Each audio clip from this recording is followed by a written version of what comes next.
પરમાત્મામય થવાનો અધિકાર, આત્મ અનુભૂતિ પ્રાપ્ત કરવાનો અધિકાર, આત્મ સાક્ષાત્કાર પ્રાપ્ત કરવાનો અધિકાર એકમાત્ર મનુષ્યને જ છે.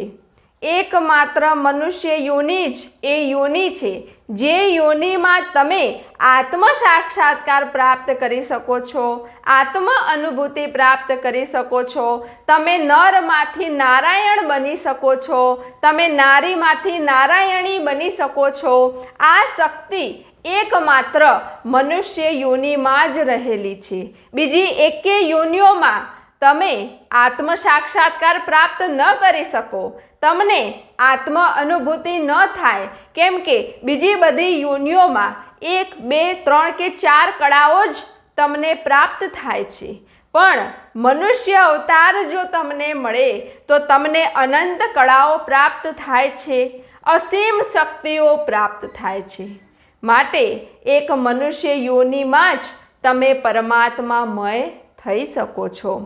જેમ કે વૃક્ષ પાસે એક જ કળા છે, આહાર ગ્રહણ કરવાની. જીવજંતુઓ પાસે 2 કળા છે, આહાર ગ્રહણ કરવાની અને સ્થળાંતર કરવાની, એક જગ્યાએથી બીજી જગ્યાએ જવાની. પક્ષીઓ પાસે 3 કળા છે, આહાર ગ્રહણ કરવાની, એક જગ્યાએથી બીજી જગ્યાએ જવાની અને જગ્યા ઓળખી શકવાની. પક્ષી ઓળખી લે કે મારો માળો કયા ઝાડ ઉપર છે, કઈ ડાળી ઉપર છે, એ પક્ષી ઓળખી લે. એ બીજા માળામાં ન જતો રહે, એ પોતાના જ માળે આવે, કેમ કે એની પાસે એ શક્તિ છે જગ્યાને ઓળખી શકવાની. એનાથી આગળ પશુ છે, પશુઓ પાસે 4 કળા છે, આહાર ગ્રહણ કરવાની, એક જગ્યાએથી બીજી જગ્યાએ જવાની, જગ્યા ઓળખી શકવાની અને સંકેત સમજી શકવાની શક્તિ પશુઓમાં રહેલી છે.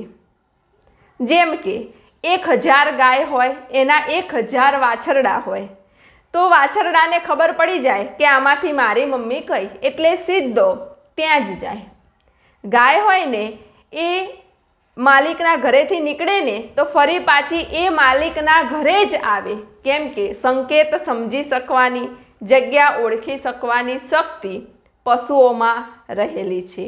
આમ વૃક્ષ પાસે 1 કળા છે, જીવજંતુઓ પાસે 2 કળા છે, પક્ષીઓ પાસે 3 કળા છે, પશુઓ પાસે 4 કળા છે, જ્યારે મનુષ્ય પાસે અનંત કળાઓ છે. કેમ કે મનુષ્ય પાસે મન છે, બુદ્ધિ છે, ચિત્ત છે, અહંકાર છે, ઇન્દ્રિયો છે, જ્ઞાન ઇન્દ્રિયો, કર્મેન્દ્રિયો. મનુષ્ય પાસે સમજણ છે, જ્ઞાન છે, શ્રદ્ધા છે, વિશ્વાસ છે. કેટલો બધો અસીમ ખજાનો આ મનુષ્ય પાસે છે. પણ મનુષ્ય પોતાના નકારાત્મક વિચારોના લીધે જ આધ્યાત્મિક માર્ગમાં પ્રગતિ કરી શકતો નથી. કેમ કે મનુષ્ય નકારાત્મક વિચાર કરે છે કે આધ્યાત્મિક પ્રગતિ મારાથી ન થાય, હું તો પાપી છું, હું તો આવો છું. સ્ત્રી કહે મારાથી આધ્યાત્મિક પ્રગતિ ન થાય, હું તો નારી છું, હું તો સ્ત્રી છું. કોઈ પુરુષ કહે કે મેં તો કુકર્મો કર્યા છે, મારાથી આધ્યાત્મિક પ્રગતિ ન થાય, હું પરમાત્મામય ન થઈ શકું. કોઈ કહે કે મારા હાથની વાત જ નથી, મારાથી આત્મ અનુભૂતિ થાય જ નહીં. તમે પોતે જ નકારાત્મક વિચારો કરીને આધ્યાત્મિક માર્ગમાં અવરોધ ઊભો કરો છો. પરમાત્મામય થવાનો અધિકાર તમને બધાને છે, તમને સર્વને છે. તમે પરમાત્મામય થઈ શકો છો, આત્મ અનુભૂતિ પ્રાપ્ત કરી શકો છો, આત્મ સાક્ષાત્કાર પ્રાપ્ત કરી શકો છો. તમે શુદ્ધ બુદ્ધ અને ચૈતન્ય સ્વરૂપ જ છો. તમે પોતાના સ્વરૂપને ઓળખો, પોતાના સ્વરૂપને જાણો કે હું તો શુદ્ધ બુદ્ધ અને ચૈતન્ય સ્વરૂપ છું, મારામાં એકે દાગ લાગી શકે જ નહીં, એટલું દિવ્ય મારું સ્વરૂપ છે. પણ આ સ્વરૂપ ક્યારે ઓળખાય? જ્યારે તમે મહાપુરુષોના સત્સંગમાં જાઓ. સત્સંગ એટલે સત્યનો સંગ, મહાપુરુષના સત્સંગમાં જાઓ એટલે તમને આત્માનો સંગ થાય, આત્માની અનુભૂતિ થાય. એને કહેવાય સત્સંગ. જ્યાં મહાપુરુષોનો સત્સંગ હોય ને ત્યાં તો નરક પણ સ્વર્ગ બની જાય છે. એક બ્રહ્મવેતા મહાપુરુષ હતા. તેમનો સત્સંગ એટલો દિવ્ય, એટલો અદ્ભુત કે કરોડો મનુષ્યો તેમનો સત્સંગ સાંભળવા માટે આવતા હતા. પણ એક દિવસ તેમનો સમય પૂર્ણ થઈ ગયો. તે બ્રહ્મલીન થયા એટલે સ્વર્ગમાંથી વિમાન આવ્યું તેમને લેવા માટે કે ચલો મહાપુરુષ, અમે તમને લઈ જઈએ સ્વર્ગમાં, બ્રહ્મલોકમાં લઈ જઈએ. એટલે મહાપુરુષ તો વિમાનમાં બેસી ગયા. વિમાનમાં બેઠા, વિમાન ગયું આકાશમાં. થોડે દૂર જતા જોયું કે આ તો નરકનો દ્વાર એવું લખ્યું હતું. એટલે મહાપુરુષે કીધું કે આ શું છે? એટલે જે વિમાન ચલાવતા હતા એ દેવોએ કીધું કે મહાપુરુષ, આ નરક છે, તમારા કામનું નથી. તમને તો બ્રહ્મલોકમાં જવાનું છે. તમારે તો બ્રહ્મલોકમાં, સ્વર્ગમાં જવાનું છે. નરક તમારા કામનું નથી. મહાપુરુષે કીધું કે ના, તો અહીંયા રથ ઊભો રાખ, મારે નરકમાં જવું છે. એટલે આ બ્રહ્મવેતા મહાપુરુષ, આત્મ સાક્ષાત્કારી ચૈતન્ય મહાપુરુષ આ ગયા, નરકના દ્વારે ઊભા રહ્યા.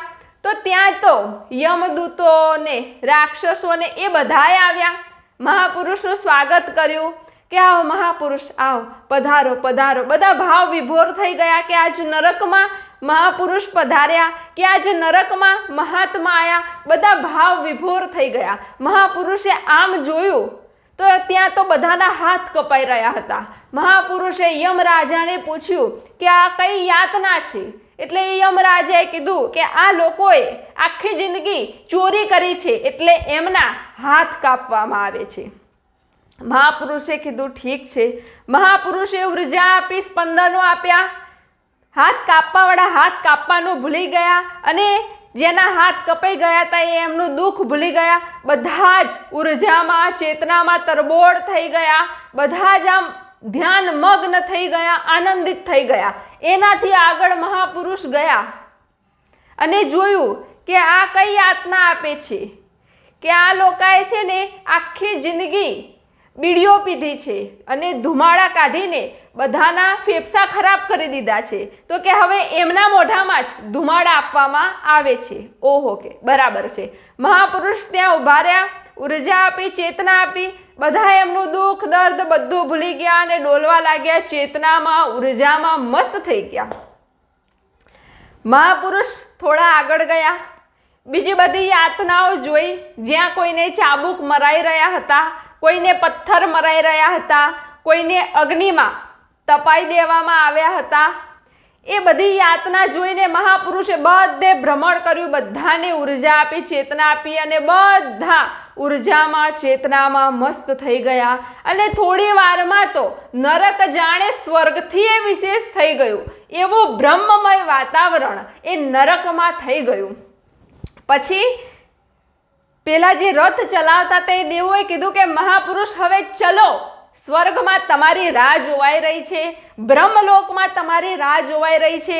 મહાપુરુષે કીધું કે આ બધાને મૂકીને હું નહીં આવું, આ બધાને તમે મારી જોડે લઈ લો તો જ હું આવીશ. પેલાએ કીધું કે તો નરકમાં કોઈ રહેશે જ નહીં. મહાપુરુષે કીધું કે આ બધા ઉપર મને કરુણા થઈ છે, મારી કૃપા વર્ષી છે આ બધા ઉપર, આ બધાનું કલ્યાણ થશે, બધાને મારી સાથે લઈ લો તો જ હું આવીશ, નહીં તો હું નરકમાં જ રહીશ. પછી મહાપુરુષની વાત બધાએ માની અને નરકમાં જે હતા એ બધાને સ્વર્ગમાં લીધા અને ત્યાં બ્રહ્મમય વાતાવરણ બની ગયું. જ્યાં મહાપુરુષો હોય ને ત્યાં તો નરકે સ્વર્ગ બની જાય. એટલે માગવું હોય તો નર્ક કે સ્વર્ગ ન માગવું, પણ મહાપુરુષનું સાનિધ્ય, મહાપુરુષોનો સત્સંગ, મહાપુરુષોનું શરણ માગવું. કેમ કે જ્યાં મહાપુરુષોનું શરણ હોય ત્યાં જ બ્રહ્મલોક, જ્યાં મહાપુરુષોનો સત્સંગ હોય ત્યાં જ બ્રહ્મલોક.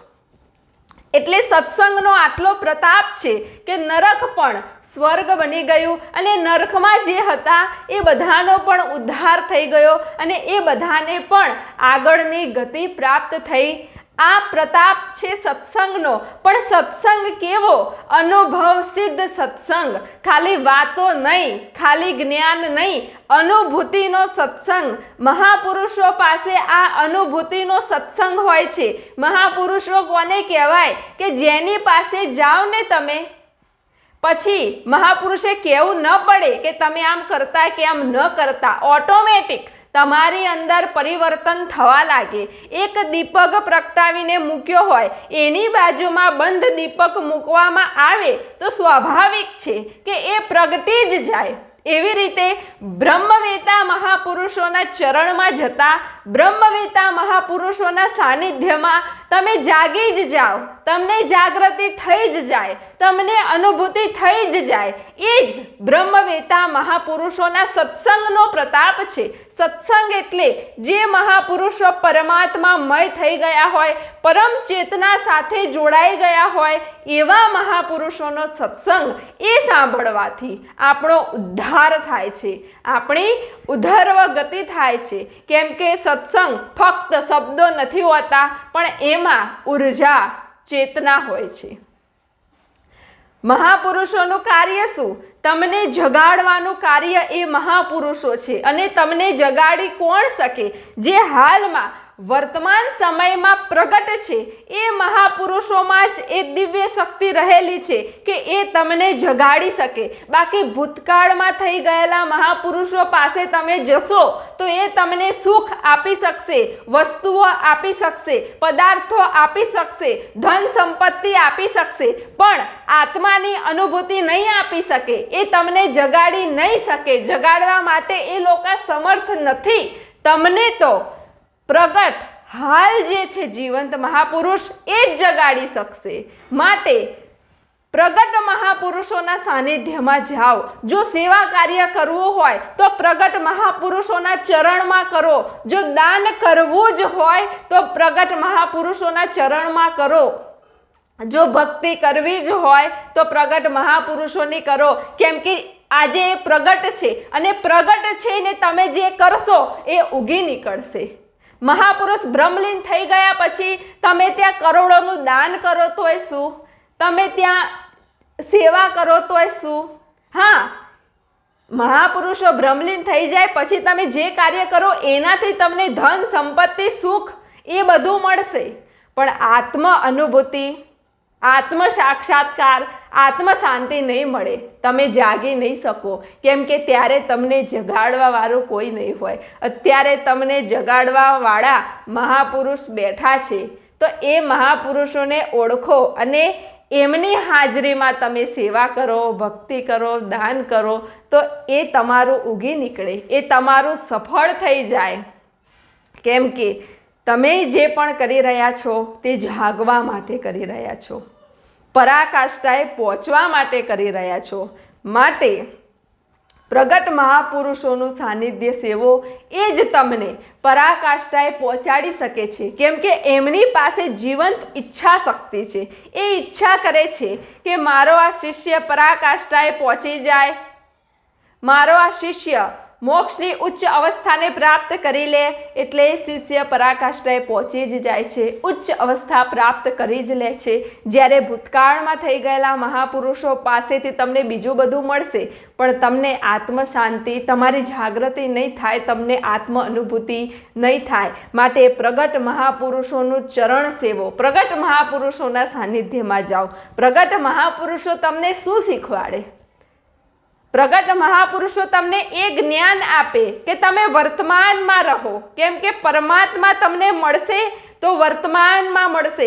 ભૂતકાળના વિચાર કરવાથી પરમાત્મા નહીં મળે, ભવિષ્યના વિચાર કરવાથી એ પરમાત્મા નહીં મળે. વર્તમાનમાં રહેવાથી તમને પરમાત્મા મળશે. વર્તમાનમાં રહો, ખુશ રહો, આનંદમાં રહો, પ્રસન્ન રહો, તો તમે પરમાત્મામય થઈ શકશો. તમે કહો છો કે મારે સુખી થવું છે, આનંદિત થવું છે, પ્રસન્ન થવું છે, અને આજે તમે દુઃખી છો તો કાલે તમે સુખી થઈ શકશો નહીં. કાલ તમારે સુખી થવું છે તો આજ સુખી થઈ જાઓ. કાલ તમારે આનંદમાં રહેવું છે તો આજથી જ આનંદમાં રહો.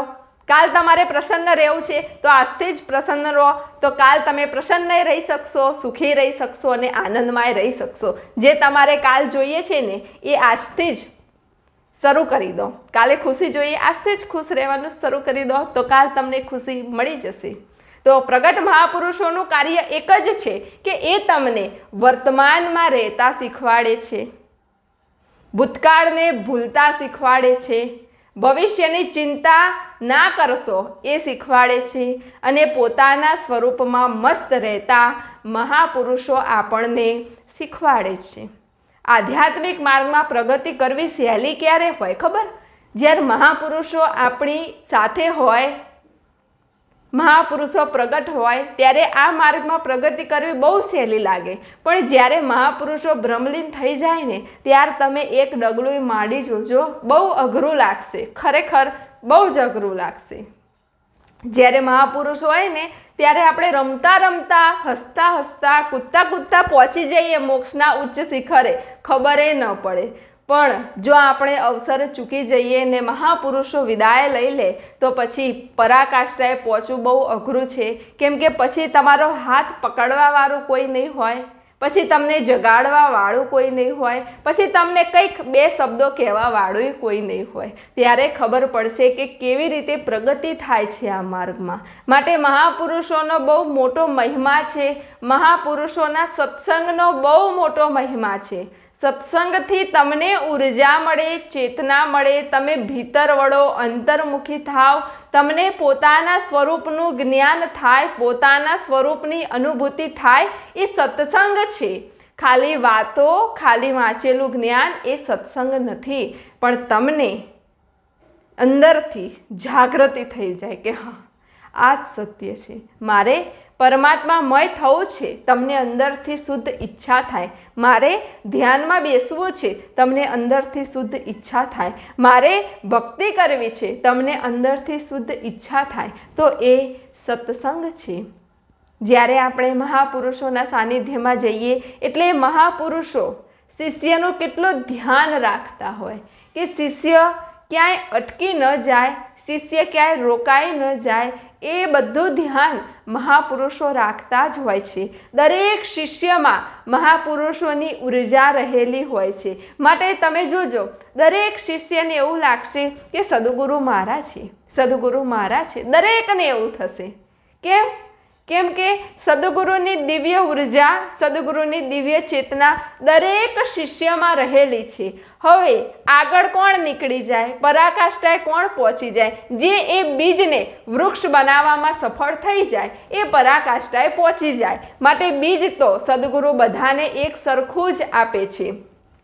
શિષ્યની પાત્રતા કેવી છે, શિષ્ય કેવી રીતે બીજને મોટું કરે છે, શિષ્ય કેવી રીતે એને વૃક્ષ બનાવે છે, શિષ્ય કેવી રીતે એને ઘટાટોપ કરે છે, એ શિષ્યના હાથમાં છે. જો શિષ્ય ચાહે તો એ બીજને બાળી દે, જો શિષ્ય ચાહે તો એ બીજ ઉપર માટી નાખી દે, જો શિષ્ય ચાહે તો એ બીજને ભસ્મ કરી દે, જો શિષ્ય ચાહે તો એ બીજને ખાતર, પાણી બધું આપીને બીજને મોટું ઘટાટોપ કરે અને ગુરુ શક્તિઓનો પ્રકાશ કરે.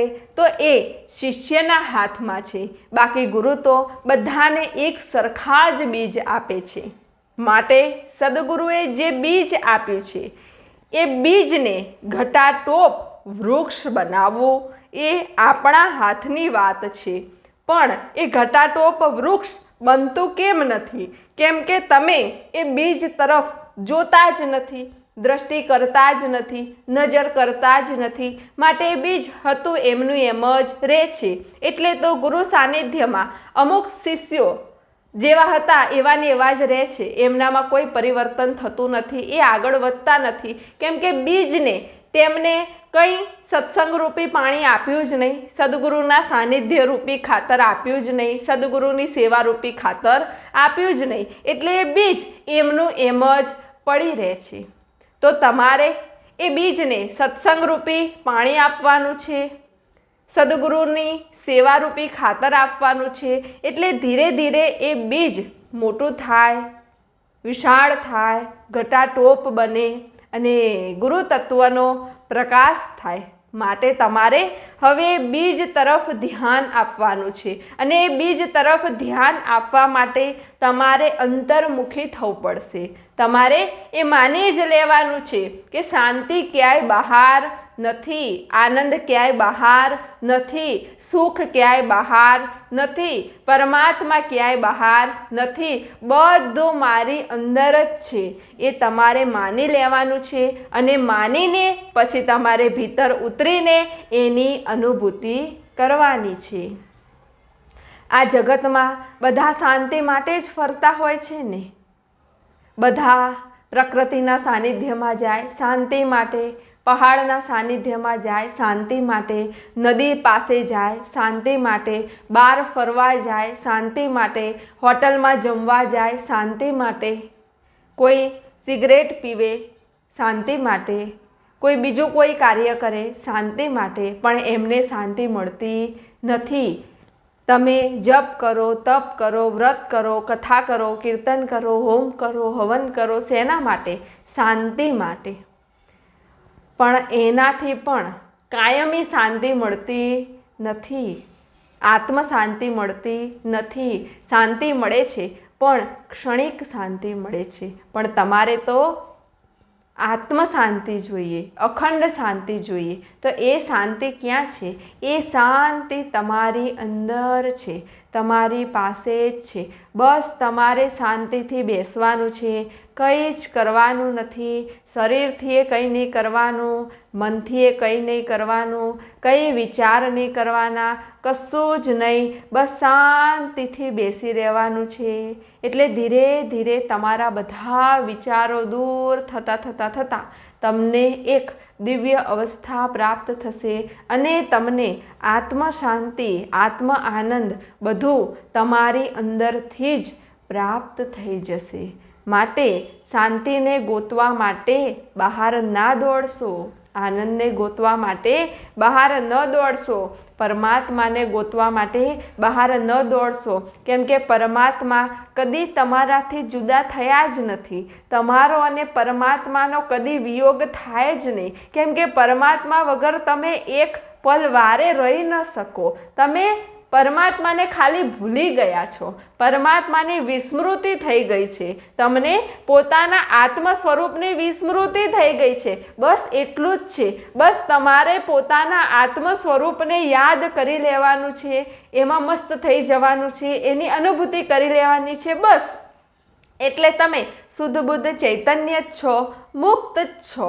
તમે પોતાને બંધનમાં માની લો છો ને તમે પોતે બંધાઈ જાઓ છો. બાકી તમે પોતે મુક્ત જ છો. એક રેલગાડીમાં એક માણસ યાત્રા કરતો હતો. એની બાજુમાં બીજો એક માણસ બેઠો હતો. એની એક સુટકેસ હતી. તો એ સુટકેસ પેલો બીજા માણસને આપીને જતો રહ્યો, પછી આવ્યો જ નહીં. એટલે પેલા માણસને મનમાં થયું કે આ આટલી મોટી સુટકેસ છે ને આટલું બધું વજન છે, નક્કી આમાં કંઈક ખજાનો હશે. એટલે એ માણસે તો એ સુટકેસ ઊંચી કરી અને એનું સ્ટેશન આવ્યું એટલે ઉતરી ગયો. પછી પોલીસે પકડ્યો કે આ કોનો બક્સો છે? તો પેલાએ કીધું મારો છે. એનો નહોતો, પેલા બીજા માણસનો હતો. પણ એ માણસ જતો રહ્યો અને એનો બક્સો આને પોતાનો બનાવી દીધો. એટલે પોલીસે કીધું બરાબર છે, કે ખોલીને બતાવ શું છે. એટલે પેલા માણસે કીધું કે જોઈ લો, મારો બક્સો છે આ. એટલે પોલીસે તો ખોલ્યો બક્સો, તો અંદરથી તો મરેલી લાશ નીકળી. અલા, એટલે પેલો માણસ તો ફસાઈ ગયો. હવે પહેલાં એ માણસે કહી દીધું કે આ બક્સો મારો છે, તો હવે એને સજા થાય, એ જેલમાં જાય. હવે એ એમ કે આ મારો નથી તો કોઈ માને ખરા? ના માને. કેમ કે પહેલાં જ એને કહી દીધું, દાવો કરી દીધો કે આ મારો જ છે. એટલે એને બધા બંધન લાગુ પડી જાય. એને જેલમાંય જવું પડે, એની ઉપર કેસે થાય અને એને સજાય થાય, બધું એને થાય. એનો બક્સો નહોતો તોય, કેમ કે એને બીજાના બક્સાને પોતાનો માની લીધો. તો એવી જ રીતે આ કર્મો પણ આપણે ભોગવવા કેમ પડે? કેમ કે આપણે એવું માની લઈએ કે મેં કર્યું, એટલે એ કર્મ ભોગવવા માટે આપણે આવવું પડે. બીજાના બક્સાને આપણો માની લઈએ. પણ આપણે ખાલી માધ્યમ રહીએ કે જે થાય છે પરમાત્માની કૃપાથી થાય છે. પરમાત્માની દયાથી થાય છે, હું તો નિમિત્ત માત્ર છું એવું તમે માની લો એટલે કર્મનો દાગ તમને લાગે નહીં, કર્મના બંધન તમને લાગુ પડે નહીં. એ સુટકેસને એને એમ કહી દીધું આ ત્યાં મારી નથી બીજાની છે તો એ તરત છૂટી જાત, એ જેલવાય ના જાત, કેસે ના થાત ને એને સજાય ના થાત. પણ બીજાનું એને પોતાનું માનીને દાવો કર્યો એટલે હવે બધું એને ભોગવવું પડ્યું. તેવી રીતે આ મનુષ્ય પણ આ ઘર મારું, આ બધા મારા, આ પોતાના, આ પારકા, આ ગાડી મારી, આ પૈસા મારા, આ ધન મારું, એવું કરી કરીને મારું મારું મારું મારું કરીને જ બંધાઈ જાય છે. પછી છૂટવું હોય તો શું કરવાનું? તારું તારું તારું તારું તારું, આ બધું તારું તારું તારું તારું તારું, મારું કશું નહીં, મુય તારો એવું કહો એટલે પછી તમે છૂટી જાઓ, મુક્ત થઈ જાઓ. પછી તમને એકે કર્મ બંધન લાગુ પડે નહીં, કેમ કે પછી તમારો જે દેહનો ભાવ હતો એ જ છૂટી ગયો ને. તમે પોતે આત્મ સ્વરૂપ થઈ ગયા, પોતાના આત્મ સ્વરૂપમાં મસ્ત થઈ ગયા. આ આધ્યાત્મિક માર્ગમાં અવરોધ હોય ને તો એક અહંકાર જ અવરોધ છે, બસ અહંકાર. રૂપનો અહંકાર, ધનનું અહંકાર, વિદ્યાનું અહંકાર, પ્રતિષ્ઠાનું અહંકાર, પદનું અહંકાર, પછી પાછા આધ્યાત્મિક માર્ગમાં આવે તો જ્ઞાનનું અહંકાર, અનુભૂતિનું અહંકાર, કેટલા બધા અહંકાર એક પછી એક ઊભા જ થાય છે. અહંકાર શૂન્ય થવું એ બહુ અઘરું છે. જ્યારે તમે અહંકાર શૂન્ય થઈ જાઓ ને ત્યારે તમે પરમ કક્ષાને પ્રાપ્ત કરી ગયા. એટલે ગુરુનું કાર્ય શું ખબર છે કે તમને અહંકાર શૂન્ય બનાવવા એ ગુરુનું કાર્ય છે. જે નિંદા કરતા હોય એમનું કાર્ય પણ આ કે તમને અહંકાર શૂન્ય બનાવવા. નિંદા કરે, તમને કોઈ કંઈ બોલે એટલે તમને અહંકાર આવે નહીં અને તમે આધ્યાત્મિક માર્ગમાં આગળ જાઓ. જો બધા જ તમારી પ્રશંસા કરતા હોય તો તમે તો હાથી ઉપર બેસી જાઓ અને અહંકાર આવી જાય. પણ પરમાત્મા એટલા દયાળુ છે ને કે ભક્તની બાજુમાં પ્રશંસા કરવાવાળા રાખે, ગુણગાન ગાવાવાળા રાખે ને નિંદા કરવાવાળા રાખે. એટલે ભક્ત બેલેન્સ રહે, એને માન મળે તોય ભલે, એને અપમાન મળે તોય ભલે. એટલે એને અહંકાર આવે જ નહીં, એ બસ પોતાની મસ્તીમાં જ મસ્ત રહે. એટલે પરમાત્મા બહુ દયા કરે, ભક્તનું બહુ ધ્યાન રાખે.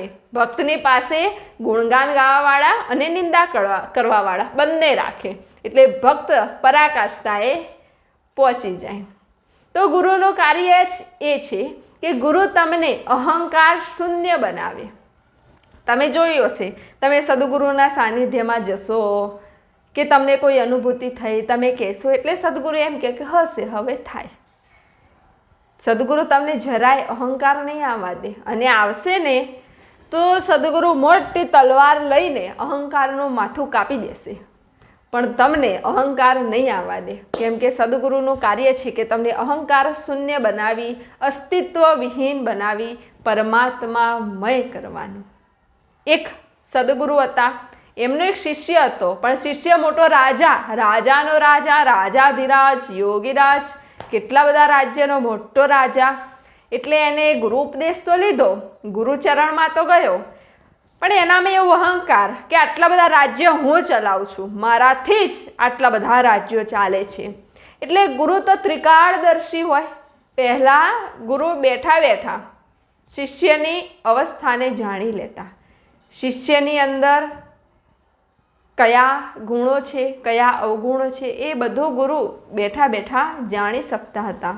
આજે પણ એવા બ્રહ્મવેતા મહાપુરુષો છે જે એક સ્થાને બેઠા બેઠા શિષ્યની આધ્યાત્મિક સ્થિતિ, શિષ્યની કક્ષા, શિષ્યમાં કયા ગુણો છે, કયા અવગુણો આવ્યા, શિષ્યમાં કઈ કઈ આસુરી શક્તિઓ પ્રવેશ કરી ગઈ, એ બધું સદગુરુ બેઠા બેઠા જાણી શકે છે. એ બધી શક્તિઓ સદગુરુમાં, બ્રહ્મવેતામાં રહેલી હોય છે. સદગુરુ શિષ્યને ઓળખી જાય તરત. કેવી રીતે ઓળખે? શું શરીરથી ઓળખે, શું મનથી ઓળખે, શું બુદ્ધિથી ઓળખે, કેવી રીતે ઓળખે? સદગુરુ પોતાના શિષ્યને ચેતનાથી ઓળખી લે, ઉર્જાથી ઓળખી લે. સદગુરુને ખબર પડી જાય કે આ મારો શિષ્ય છે, આને મારે તૈયાર કરવાનો છે, આને મારે પરાકાષ્ઠાએ લઈ જવાનો છે, આને મારે ઉદર્વરેત કરવાનો છે, આને મારે પરમ કક્ષાએ પહોંચાડવાનો છે. એવું સદગુરુને ખબર પડી જાય શિષ્યની ઉર્જા દ્વારા, ચેતના દ્વારા. કેમ કે સદગુરુની પાસે ઉર્જાનું જ્ઞાન હોય છે. એટલે તમે જોયું હશે કે અમુક શિષ્ય એવા હોય કે જેને કંઈ ખબર જ ન પડતી હોય, તો એ સદગુરુ કહી દે કે ના, તારામાં ખૂબ આત્મજ્ઞાન છે, બ્રહ્મજ્ઞાન છે, તું બહુ આગળ જઈશ, એવું સદગુરુ તરત કહી દે. કેવી રીતે કહી દે? ઉર્જાથી, ચેતનાથી. કેમ કે સદગુરુ પાસે ઉર્જાનું જ્ઞાન છે, ચેતનાનું જ્ઞાન છે, એટલે સદગુરુ તરત કહી દે. તો પહેલાં પણ આવા બ્રહ્મવેતા મહાપુરુષો હતા જે હજારો કિલોમીટર દૂર બેઠા બેઠા પોતાના શિષ્યનું ધ્યાન રાખે કે શિષ્યમાં અહંકાર આવ્યો કે નહીં, શિષ્યમાં રાગ દ્વેષ પ્રવેશ કરે છે કે નહીં, શિષ્યમાં ઈર્ષા આવે છે કે નહીં, એ બધું ધ્યાન રાખે. પહેલાં જ્યારે સંતો મુલાકાત કરતા ને, સત્સંગ કરતા ને, એટલે એકબીજાને આવા પ્રશ્નો પૂછતા હતા કે તમારામાં રાગ દ્વેષ તો પ્રવેશ નથી કરતો ને, તમારી નિષ્ઠા કેવી છે, ગુરુ ભક્તિ કેવી છે, તમારી શ્રદ્ધા કેવી છે, તમારો વિશ્વાસ કેમનો છે, મન તો ડગુમગુ નથી થતું ને, ગુરુ પરથી શ્રદ્ધા તો નથી જતી ને. આવા પ્રશ્નો પૂછતા એકબીજાને કે ભજન તમારું કેવું ચાલે છે, ધ્યાન કેવું લાગે છે, અનુભૂતિ કેવી કેવી થાય છે તમને. બધા સંતો મળતા, શિષ્યો મળતા તો આવી વાતચીત કરતા. અને અત્યારે કેમ છો, તબિયત પાણી, ધંધા પાણી, મજામાં, અત્યારે આવું પૂછાય. પહેલાં આવી રીતે સત્સંગ કરતા મહાપુરુષો. એટલે આપણે પણ જ્યારે પણ ગુરુ બહેનોને મળીએ કે સદગુરુના સાનિધ્યમાં જઈએ કે કોઈ સાધકોને મળીએ તો બીજા સાંસારિક પ્રશ્નો નહીં પૂછવાના. કેવા પ્રશ્નો પૂછવાના? ગુરુ નિષ્ઠા કેવી છે, સદગુરુ પર વિશ્વાસ કેટલો અડગ છે તમારો, મન તો ડગુમગુ નથી થતું ને, સંકલ્પ વિકલ્પ તો નથી થતા ને, તમને ભૂતકાળના વિચાર તો નથી આવતા ને, તમને ભવિષ્યના વિચાર તો નથી આવતા ને, હવે સંસારમાં કેવું લાગે છે તમને, પરમાત્મા મય થયા કે નહીં તમે, હવે સંસાર ગમે છે કે નહીં, હવે બહારની વસ્તુઓ આકર્ષણ કરે છે કે નહીં. આવા પ્રશ્નો એકબીજાને પૂછવાના. તો આધ્યાત્મિક માર્ગમાં આપણે જલ્દી આગળ વધી શકીએ. તો પહેલાંના ગુરુઓ પાસે એવી સૂક્ષ્મ દ્રષ્ટિ હતી કે શિષ્યની અવસ્થા તે જાણી લેતા હતા. એટલે આ બ્રહ્મવેતા મહાપુરુષે પણ પોતાનો શિષ્ય જે રાજા હતો એની અવસ્થા જાણી લીધી. અને સદગુરુને દેખાયો કે શિષ્યમાં અહંકાર આવી ગયો છે, બહુ અહંકાર આવી ગયો છે. શિષ્યને એમ થઈ ગયું છે કે બસ હું જ છું ને હું જ ચલાવું છું આ દુનિયા. એટલે સદગુરુ ચાલતા ચાલતા ગયા શિષ્યના રાજ્યમાં. શિષ્યને ખબર પડી કે મારા સદગુરુ આવ્યા છે. શિષ્ય દોડતો ગયો. એક જગ્યાએ મંદિરનું નિર્માણ કાર્ય ચાલી રહ્યું હતું. સદગુરુ ત્યાં આસન લગાવીને બેસી ગયા. શિષ્ય આવ્યો, સદગુરુને સાષ્ટાંગ પ્રણામ કર્યા, દંડવત પ્રણામ કર્યા. સદગુરુએ કીધું કે બોલ. શિષ્યએ કીધું ગુરુદેવ તમારી કૃપા છે. સદગુરુએ કીધું કૃપા કૃપા ખાલી વાતો કરે છે, અંદર જો તારી. એટલે શિષ્ય થોડો ગભરાઈ ગયો કે શું થયું, મારી શું ભૂલ થઈ. સદગુરુ આંખો બંધ કરીને બેસી ગયા. શિષ્યને કીધું ઊભો થા અને પેલી મોટી શિલા તોડ.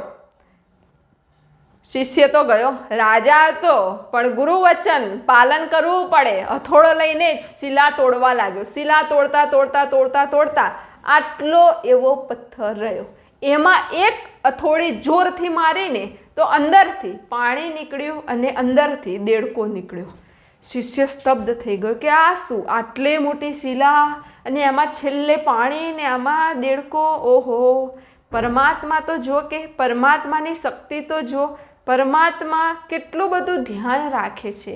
કીડીને કણ ને હાથીને મણ મળી જ રહે છે. આમાં ક્યાં હું પાણી આપવા આવ્યો, આમાં ક્યાં મેં એને હવા આપી. ઓહો, પરમાત્મા. એનો બધો અહંકાર ઓગળી ગયો, અહંકાર શૂન્ય થઈ ગયો અને રડતો રડતો અશ્રુ સારતો સારતો સદગુરુ ચરણમાં આવ્યો કે ગુરુ ગુરુ ગુરુ, સદગુરુ ક્ષમા કરો ક્ષમા કરો. સદગુરુ ચરણમાં આવી ગયો, એનો બધો અહંકાર ઓગળી ગયો. સદગુરુએ કીધું કે બસ આના માટે જ હું આવ્યો હતો. એટલે સદગુરુનું કાર્ય છે કે આપણી અંદરથી અહંકાર સમૂળથી નાશ કરવો, એ જ સદગુરુનું કાર્ય છે. જ્યારે અહંકાર દૂર થઈ જાય એટલે આપમેળે જ આપણી પ્રગતિ થાય છે, આપણી ગતિ થાય છે અને આપણે પરાકાષ્ઠાએ પહોંચી જઈએ છીએ. તો આ બ્રહ્મવેતા મહાપુરુષોનું કાર્ય છે. બ્રહ્મવેતા મહાપુરુષોનું બહુ મોટું વિશાળ કાર્ય છે, પણ એ નરી આંખે જોઈ શકાતું નથી. બ્રહ્મવેતા મહાપુરુષોની એક દ્રષ્ટિથી આપણે તરી શકીએ છીએ। મહાપુરુષોની એક દ્રષ્ટિ એક કીડી ઉપર પડી જાય ને એમને કરુણા થઈ જાય ને તો એક નહીં 100 જન્મે પણ એ કીડીમાંથી તેને મનુષ્ય અવતાર અપાવીને મહાપુરુષ બનાવવાની શક્તિ એ મહાપુરુષોમાં, બ્રહ્મવેતાઓમાં, સદગુરુઓમાં રહેલી છે। પણ એ કૃપા આપણને ક્યારે પ્રાપ્ત થાય? સદગુરુની કૃપા તો સર્વે શિષ્યો પર હોય જ છે। એવું નહીં હોતું કે સદગુરુ કોઈ શિષ્યને અલગથી આશીર્વચન આપે કે જા તારી ઉપર કૃપા છે, એવું ના હોય। સદગુરુની કૃપા એ સદગુરુએ આપેલું બીજ છે, સદગુરુએ આપેલી શક્તિ છે, સદગુરુએ આપેલું જ્ઞાન છે। એ સદગુરુનું બીજ એ જ સદગુરુની કૃપા છે। હવે એ કૃપાને તમે ક્યારે પ્રાપ્ત કરી શકો? ક્યારે એને ગ્રહણ કરી શકો?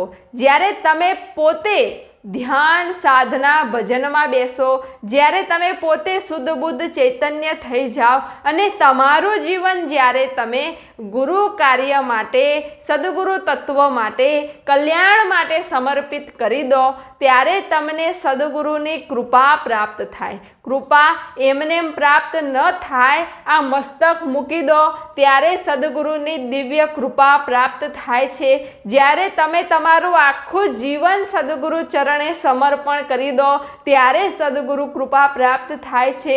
જ્યારે તમે પોતાનો વિચાર ન કરતા એક કલ્યાણનો ભાવ રાખો, ગુરુ કાર્ય કરો, ગુરુ સેવા કરો ત્યારે તમને ગુરુ કૃપા પ્રાપ્ત થાય છે। ગુરુનું કાર્ય એ બહુ મોટું વિશાળ કાર્ય છે। એ ગુરુ તત્વનું કાર્ય છે, વિશ્વ ચેતનાનું કાર્ય છે, સદગુરુ તત્વનું કાર્ય છે। એ કાર્ય કરવાથી તમને ગુરુ કૃપા પ્રાપ્ત થાય છે। કેમ કે જ્યારે તમે સત્સંગ કરો છો, કોઈને જગાડો છો, જ્ઞાન આપો છો, કોઈને જાગૃત કરો છો એટલે આખા વિશ્વ બ્રહ્માંડની સકારાત્મક શક્તિઓ, ગુરુ શક્તિઓ તમારી પાછળ કાર્ય કરવા લાગે છે અને એ ગુરુ શક્તિઓ દ્વારા તમારેથી અદ્ભુત અને દિવ્ય કાર્યો થતા હોય છે। એ જ છે ગુરુ કાર્ય। ગુરુ કાર્ય એટલે શરીરથી કરેલું કાર્ય નહીં, મનથી કરેલું કાર્ય નહીં। ગુરુ કાર્ય એટલે શક્તિઓ દ્વારા થયેલું કાર્ય, એને ગુરુ કાર્ય કહેવામાં આવે। જ્યારે તમે શુદ્ધ બુદ્ધ અને ચૈતન્ય થઈ જાઓ એટલે ગુરુ શક્તિઓ તમારી અંદરથી કાર્ય કરતી થઈ જાય, એને ગુરુ કાર્ય કહેવામાં આવે છે। તો આવું ગુરુ કાર્ય જ્યારે તમે કરો ત્યારે તમને ગુરુ કૃપા પ્રાપ્ત થાય છે। સદગુરુના ગુણગાન ગાવા, સદગુરુ તત્વનો પ્રકાશ કરવો, સદગુરુ કાર્ય કરવું, નાનું મોટું ગમે તે સદગુરુ કાર્ય કરવું એ ગુરુ સેવા છે અને એ ગુરુ સેવાથી જ આપણે શુદ્ધ બુદ્ધ ચૈતન્ય થઈને આપણી ઉધર્વ ગતિ થાય છે। માટે ધ્યાનમાં બેસો, સાધનામાં બેસો, ગુરુ કાર્ય કરો, ગુરુ સેવા કરો, એ જ મનુષ્યના કલ્યાણનો માર્ગ છે। તો ઘરે બેઠા આ ગુરુ કાર્ય અવશ્ય કરો। સદગુરુ ચૈતન્ય ચેનલને સબસ્ક્રાઈબ કરો, લાઈક કરો, જિજ્ઞાસુઓને શેર કરો, જેનાથી બીજાના જીવનમાં પણ પ્રકાશ થાય, ઉજાસ થાય, બીજાના જીવનમાં પણ જાગૃતિ આવે। માટે ઘરે બેઠા આ ગુરુ કાર્ય અવશ્ય કરો।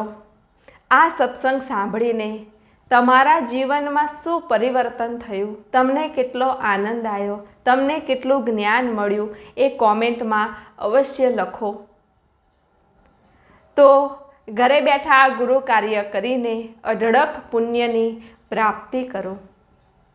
આપ સર્વના હૃદયમાં બિરાજમાન પરમાત્માને પ્રણામ।